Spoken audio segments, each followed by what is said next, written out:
It is time for Daniel in the Deacon's Den. Good morning to you, Deacon Dan Brahier, and wanted to jump right into this. Summer is a time when a lot of people are doing a lot of self-reflection, trying to figure out what's going to be happening coming up this fall, making a lot of decisions. How in the world do we discern God's will for us? That is a great question. I mean, in the midst of all of the things that are going on, which, by the way, part of that is it's Fair Week in Bowling Green, in Wood County. So, lots of stuff going on there too. So, but we do tend to kind of take time when we slow down in the summer and we start reflecting on what's going to go on the rest of the year. And our students are about to arrive at the university and so forth. And it's kind of, in that state of prayer when you ask God, what is it that you want me to do, and what is your will?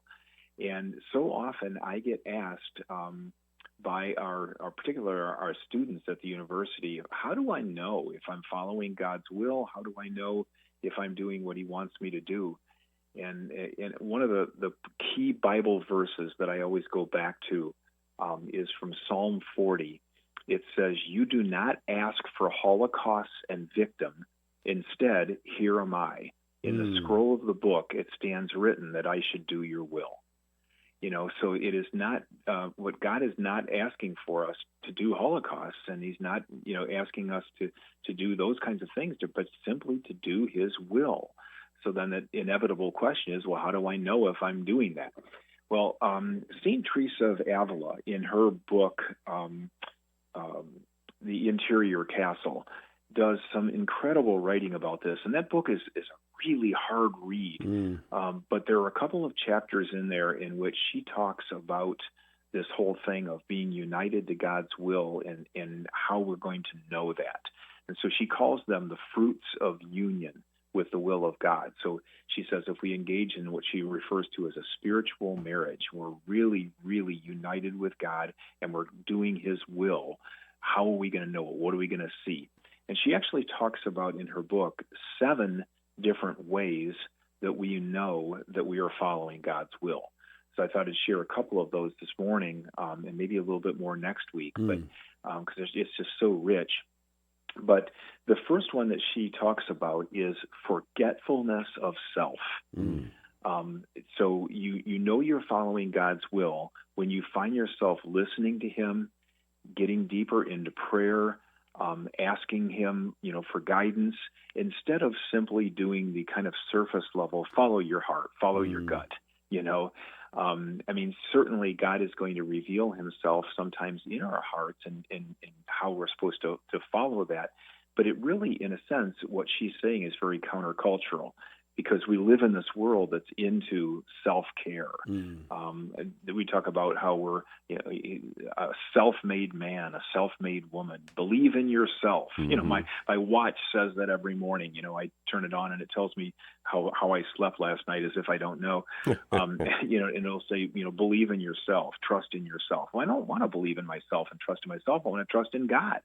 So what Teresa is saying is, the more that we're doing God's will, the more we sort of forget what our is, kind of what we think is best for ourselves, and we're listening to him. She has a quote in the book that I really like. She says, "The soul's pain lies in seeing that what it can do by its own efforts amounts to nothing." So how about that? What we can do for ourselves amounts to nothing. It's all about God. So that self-will, that desire to just do things for ourselves goes away. And so that's the number one fruit that she sees. Number 2 and number 3 both are a little, again, not only countercultural, but almost sound odd at first. Her second fruit is the desire to suffer. Oh, wow. Now, really, who wants to suffer? Yeah, right. Yeah. Come on, Teresa, what are we getting at here? But she talks about how, Jesus says in the gospel, take up your cross and follow me.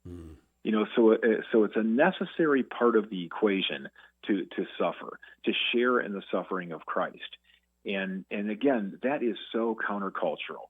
We live in this world where everything is all about avoiding suffering at all costs. And you think about what that has done, the cost to our society. That has led us to abortion. It has led us to assisted suicide. It has led us to drug and alcohol abuse. Anything we can do that kills the pain of the situation we're in so that we don't have to suffer. And yeah, it's no fun to suffer. But what she's getting at is not that it's fun to suffer, but that we recognize that that is part of the equation. And that when we're having a struggle in our lives, we've experienced a significant loss, something is going on in our workplace, whatever it is, that's all part of God's plan.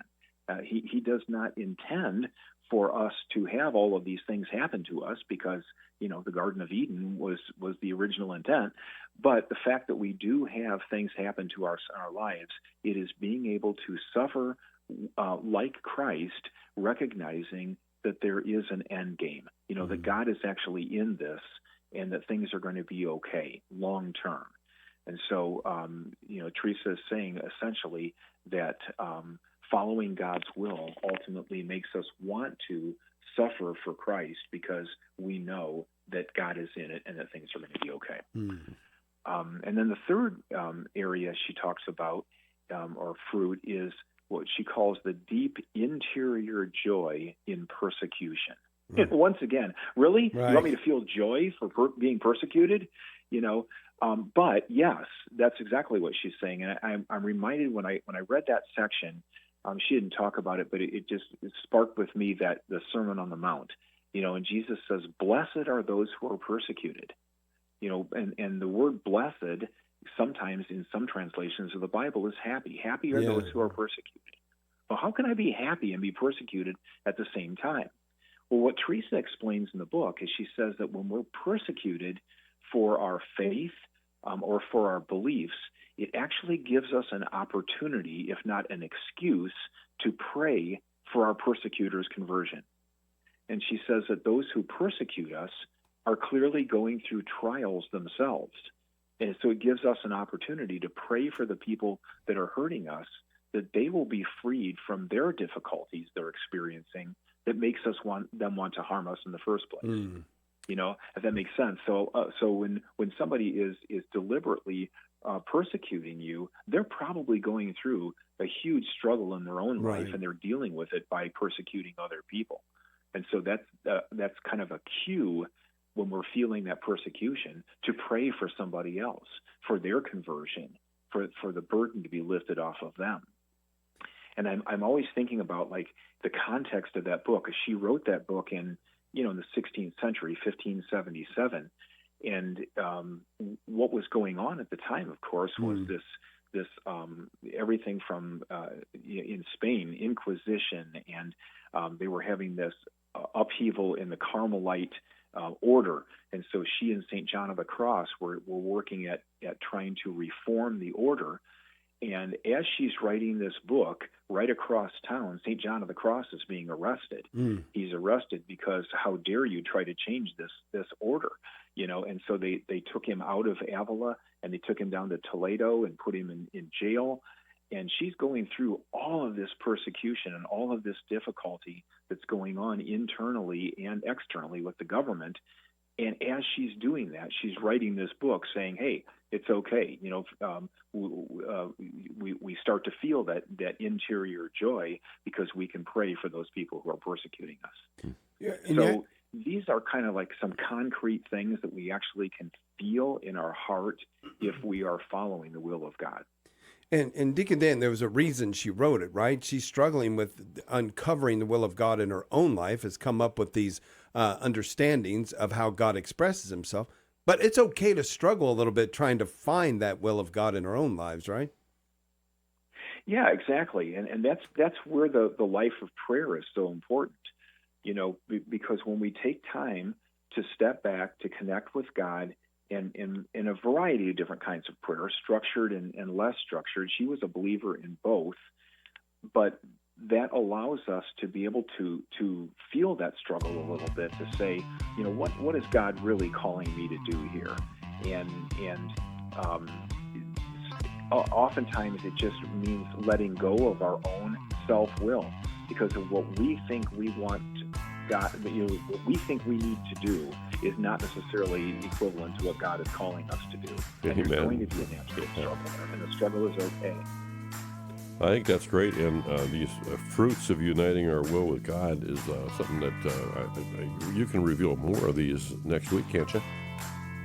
Yes, I will. I wanted because she actually goes through a number of other ones that I think also very much hit home. So we'll pick that up next week. Good stuff.